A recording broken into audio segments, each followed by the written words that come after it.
जय माता दी मित्रों, हमारे YouTube चैनल में आपका हार्दिक स्वागत है। आज मैं आपको बताऊंगा कि किस प्रकार से आप अपने गुरु की शक्तियों का इस्तेमाल कर सकते हो, अपने गुरु की सिद्धियों का इस्तेमाल कर सकते हो। अगर आपके पास कोई भी शक्ति या कोई भी सिद्धि नहीं है, या आपने किसी भी देवी या किसी भी देवता की सिद्धि प्राप्त नहीं कर रखी है, लेकिन आप किसी कार्य को सिद्ध करवाना चाहते हो, और उस कार्य को करवाने के लिए आप अपने गुरु की शक्तियों का इस्तेमाल कर सकते हो, गुरु की सिद्धियों का इस्तेमाल कर सकते हो। वैसे तो ये गुप्त ज्ञान है, और ये सिर्फ गुरु शिष्य परंपरा के अंतर्गत ही आता है, और लेकिन फिर भी मैं आपको इसकी जानकारी दे देता हूँ। और जब आप इस विधि का प्रयोग करोगे तो इसके लिए भी आपका गुरु होना अति आवश्यक है। यदि आपके गुरु नहीं हैं तो आप इस विधि का प्रयोग नहीं कर सकते। मतलब कि अगर आप ये सोचो कि मैं फलाने व्यक्ति को गुरु मान करके उनकी शक्ति का इस्तेमाल कर लूँ, तो ऐसे में ये क्रिया, ये विधि फेल हो जाएगी, ये निष्फल हो जाएगी। इस विधि को अपनाने के लिए, इस क्रिया को करने के लिए आपको आपके पास गुरु दीक्षा होना अति आवश्यक है। यानी कि आप जिन गुरु की शक्तियों का, जिन गुरु की सिद्धियों का इस्तेमाल करना चाहते हो, उनसे दीक्षित होना आपके लिए अति आवश्यक है। तभी आप इस विद्या का प्रयोग कर पाओगे। तो चलिए शुरू करते हैं। क्या होगा, कैसे होगा। सबसे पहले तो अपने गुरु से दीक्षित होना आपके लिए अति आवश्यक है। उसके बाद में आपको क्या करना है। जैसे कि मान लो आपने अभी अभी अपने गुरु से दीक्षा ली है, और आपने अभी तक गुरु मंत्र को सिद्ध भी नहीं कर रखा, या फिर आपने किसी भी देवी या किसी भी देवता या किसी भी शक्ति की सिद्धि प्राप्त नहीं कर रखी, और आपको कोई भी कार्य करवाना है, कोई आपका कार्य अटका हुआ है, कोई आपका कार्य रुका हुआ है, या फिर कोई व्यक्ति है उसका कोई भला आपको करना है, कोई व्यक्ति पीड़ित है, परेशान है, समस्या में है, परेशानी में है, मुसीबत में है, और आप चाहते हो कि उस व्यक्ति का भला हो जाए या उसका वो कार्य सिद्ध हो जाए, तो आप अपने गुरु की शक्तियों का इस्तेमाल कर सकते हो। तो अब मैं आपको बताता हूँ क्या करना है, कैसे करना है।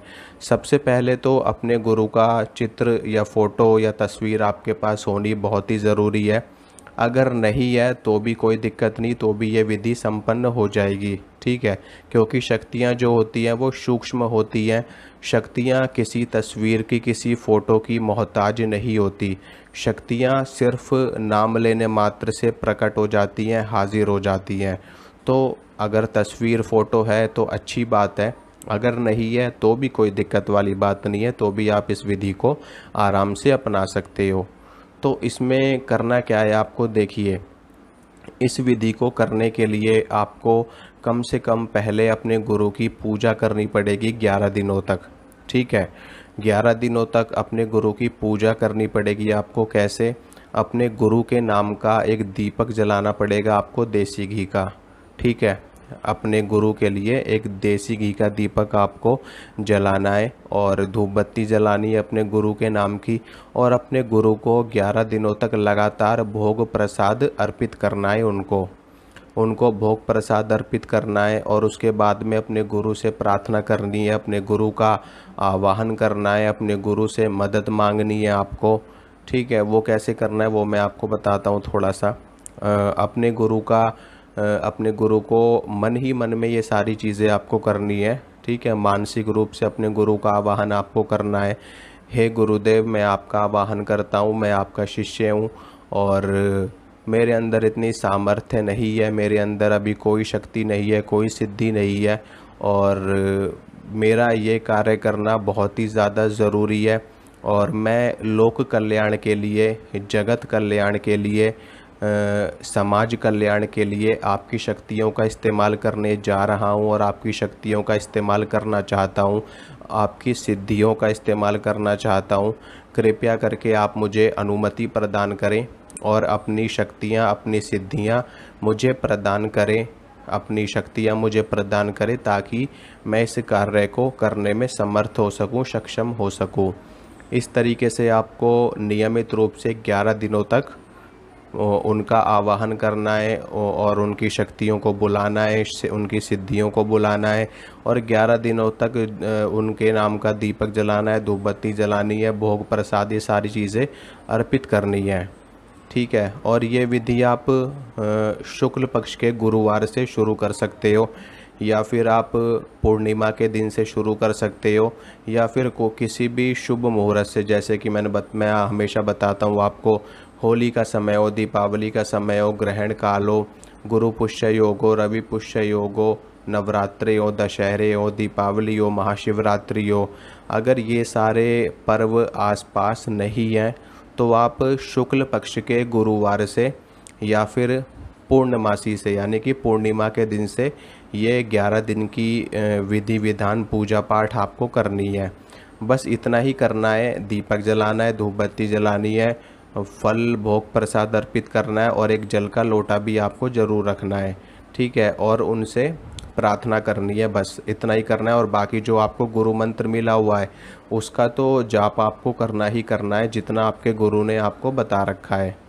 11 दिन जब पूरे हो जाएंगे तो उसके बाद में आपको जो कार्य करना है, जो भी शक्ति का इस्तेमाल करना है, उसके लिए आपको स्नान करके साफ़ सुथरे धुले हुए वस्त्र धारण कर लेने हैं, आसन के ऊपर विराजमान हो जाना है और अपने सामने आपको अग्नि प्रज्वलित कर लेनी है।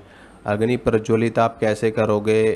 आप आम की लकड़ियों पे अग्नि प्रज्वलित कर सकते हो, गोबर के कंडे पे उपले पे उस पे आप अग्नि प्रज्वलित कर सकते हो। हर कोई जानता है कि अगियारी कैसे करी जाती है, हर कोई जानता है। ठीक है। आम की लकड़ियों में भी हवन कैसे किया जाता है, उस पे अग्नि कैसे प्रज्वलित करी जाती है भी हर कोई जानता है। कपूर की सहायता से, देसी घी की सहायता से आपको अग्नि प्रज्वलित कर लेनी है। उसके बाद में आपको अपने साथ में थोड़ा सा भोग प्रसाद इत्यादि जो आप अपने गुरु को भोग दे रहे हो 11 दिनों से, उस भोग को अपने पास में रख लेना है। ठीक है। मतलब कि ले लेना है। उसमें आप मिठाई वगैरह जो भी दे रहे हो, फल फूल या मिश्री के दाने, बताशे, जो भी आप उनको अर्पित कर रहे हो अपने भाव से, अपने मन से, उसी तरीके का भोग आपको अपने पास में रख लेना है। और जब अग्नि प्रज्वलित हो जाएगी तो उसके बाद में अपने गुरु का आवाहन आपको करना है। अपने गुरु को मन ही मन में आपको याद करना है और उनको बुला लेना है अपने पास में। उनकी शक्तियों का आवाहन कर लेना है, उनकी सिद्धियों का आवाहन कर लेना है और जो आपका कार्य है उस कार्य को करने के लिए आपको बोलना है। कार्य आपका जो भी है उसको आप मन ही मन में बोलोगे कि जैसे कि मेरी ये नौकरी लग जाए, या इस व्यक्ति की ये नौकरी लग जाए, या ये व्यक्ति बीमार है ये व्यक्ति ठीक हो जाए, या इस व्यक्ति का कोई काम अटका हुआ है वो काम पूरा हो जाए। तो ये सारी चीज़ें आपको बोलनी है। बोलने के बाद में अपने गुरु को भोग देना है आपको, किसमें? उसी में हवन कुंड में जो आपने अग्नि प्रज्वलित करी है उसी में आपको वो भोग प्रसाद अपने गुरु को समर्पित कर देना है और अपने गुरु से प्रार्थना करनी है कि ये कार्य आप कर दीजिए। ठीक है। इतना करना है आपको। और उसके बाद में गुरु मंत्र से भी आपको गुरु मंत्र की एक माला कर लेनी है। जो भी आपके गुरु ने आपको मंत्र दिया है उस मंत्र की एक माला कर लेनी है और आपका ये कार्य गुरु की शक्तियों के माध्यम से संपन्न हो जाएगा।